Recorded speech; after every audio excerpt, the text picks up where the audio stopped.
Okay, you want to knock a little of the material off on your bucket grid. Again, we could be using a small roller pan, a bucket grid, or whatever. I've laid some cardboard down here on the benches because I really don't want to get a lot of material on them until we're ready to finish them, even though the one time is very forgiving on lap marks. Until it cures and is coated over again, you won't get a lap mark, but I like to do it in sections, keep it very controlled. And this 6-inch jumbo coater here is nice because I can just pick up a different area of the roller where I still have material. So I can probably do, actually I can do 2 at once with this 6-inch. You see I've got some masking paper down on the floor. Now that's just simply, again, a little extra protection so I don't have to be careful. I can just bump that floor. I don't have to see back there. I'm gonna load up a little more material. And we'll get all this side done, come around and do the sides and the face, and we'll move on. Spindles are always a tedious and intimidating part of the project, but if you use a roller like this, these will go pretty quick. Hit that, didn't I? I'm going to finish these out at the very top underneath this rail. Okay.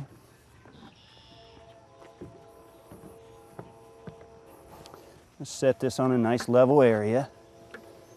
And you want to be pretty systematic about the spindles. For example, to not have to change my position, I've got some plants here.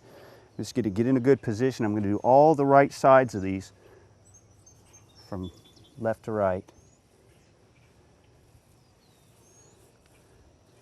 Now again, we talked about using a 3/8 roller to apply the material, so I am going to brush this in a little bit at the top and bottom where we don't get it with the roller. Some of these plants are a little close. We've got the others on the other side tied back. You might want a little piece of cardboard. Matter of fact, I think I'm going to do that. And I'll just use this cardboard to lay back against the plants here. We can have a clear area to work now. So again, doing all the right side.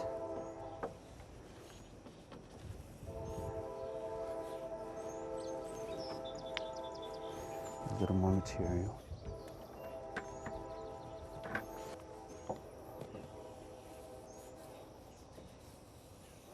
Again, with any oil-based stain, you would be worried about touching, the other areas adjoining.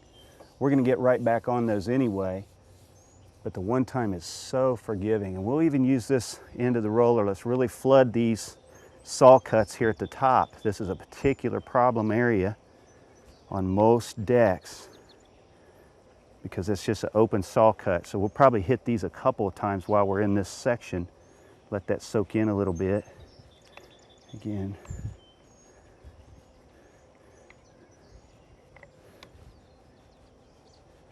Okay, so I've done all the right sides now, and I'm going to go around to this side and I'll do the left sides real quick.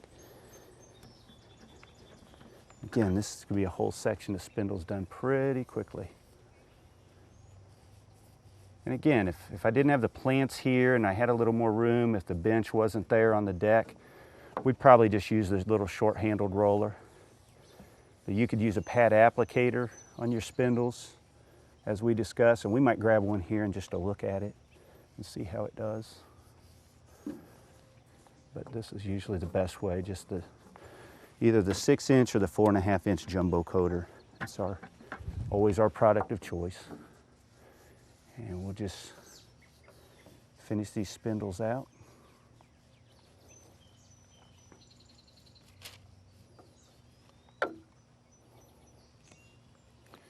This 3/8 is almost too thick for these spindles. You got to really have light pressure here.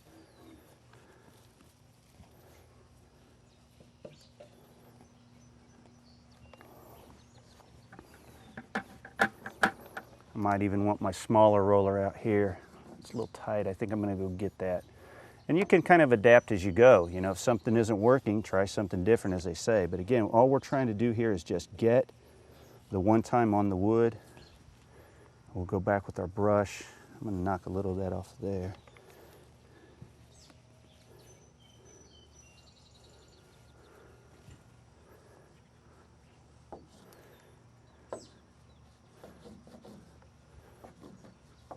This just gets us right in here, and then I'll just do the face of these. And boy, this is a beautiful color. Really making something out of this treated lumber. Again, I'm not rolling real fast. I don't want to spatter this. And another point is, you know, while the one time is, once it's cured in the wood, it's non-toxic, it's safe for animals, but you don't want to get it on your skin out in the sun while you're applying. So if you do get it on you, just wash with Dawn dish soap within a little bit of time. Just don't leave it on for a half an hour or anything. Okay. Now I'll lay my roller down. I actually should already have my brush over here, but my brush, we're just getting started here, so.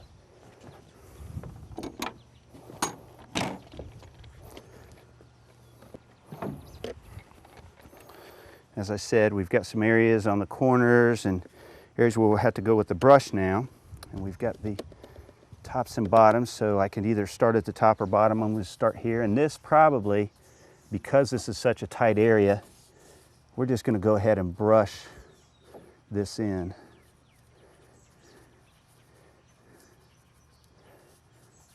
Now I've got some metal fasteners here. I'm going to have a rag where I can just wipe it off of that surface. It's not going to hurt them as long as I brush it off real quick. Like I say, this stuff is really thick, so you just want to work it into every crack and crevice, anywhere you can see raw wood, and it'll soak in on its own. So we're sort of just delivering the material now. We'll go back and smooth it out in a minute. Another thing, when I put my brush in, you'll notice I'm just tapping the pail like this. I'm not taking it off at the side where I take a lot of material off. We want to leave that material on the brush, get it on the wood, and then spread it out. So just make quick business of this. Obviously, a helper would be good. You could have one person applying with the roller, another person applying with the brush, and make really quick business out of this. And again, I'm hitting these tops again as I'm up here, going over these again. Now, we're acting like we're in a hurry a little bit here. We're just trying to show a lot of these techniques. But you just want to do it in sections. We're going to look at this whole rail and spindle system between the posts. I'll look at my spindles as I'm applying to these other areas, look for any long runs or excess material. The one time just needs to be wet on the wood. You don't need to try to apply it thick. I'm just dragging that brush down.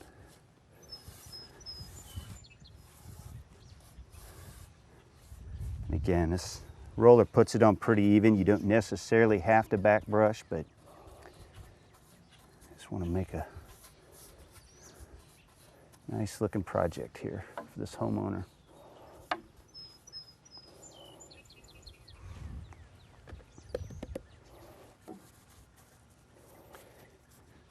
And you can use a natural bristle brush. You can use a nylon brush. It's not real particular because you don't get brush marks. You're just really delivering it to the wood.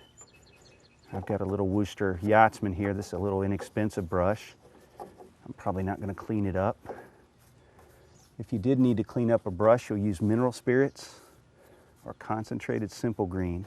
Clean your tools and equipment. If you're doing your project over a couple of days, a great thing about one time is it doesn't cure unless it's in the sunlight. So you can put all your tools, rollers, everything you got, put them into a small black trash bag, and the one time will stay wet for the next day. So you don't clean your brushes until you're completely done with the project. I'm going to go ahead and do this bottom edge. We've got a little material on there. And again, we could come back and this would blend in nicely, but because it's a dark color like this, we want to just go ahead and do these as we're in a section. And again, I'm going to roll everything I can with the small Pelican roller, the jumbo coater, Pelican pail. Again, anybody can apply this stuff.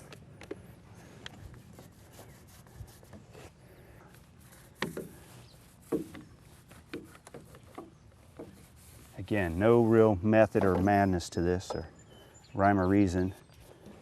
I'm going to hit the bottom of my spindles here. You notice again, I've been using this tip of the roller, so there's not much material here, but I got a lot back here, so I'll use that part of the roller just to apply to these bottom saw cuts on the bottom of these spindles. And again, I'm doing almost this whole section from 2 or 3 positions. You want to do as much as you can before you move your feet.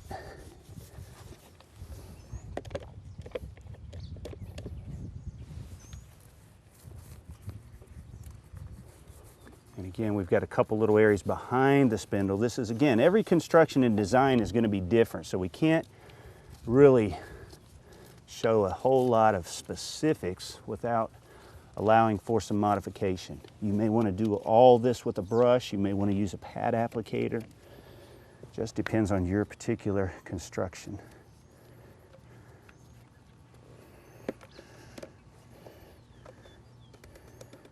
And then again, just a little section behind each of these spindles. I'm going to again hit it all from the one side where I can see. I can see this angle, so I hit it from there, and then I'll come back the other area, other direction.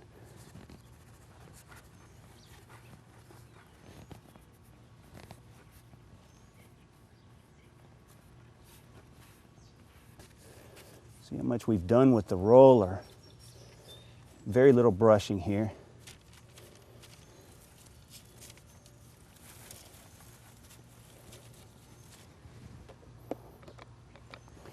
And then this one last angle behind these spindles.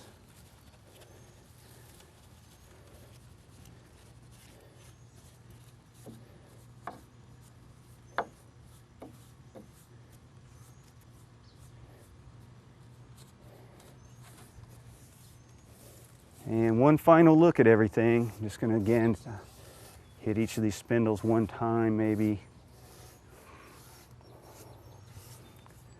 For any drips or runs up around the top.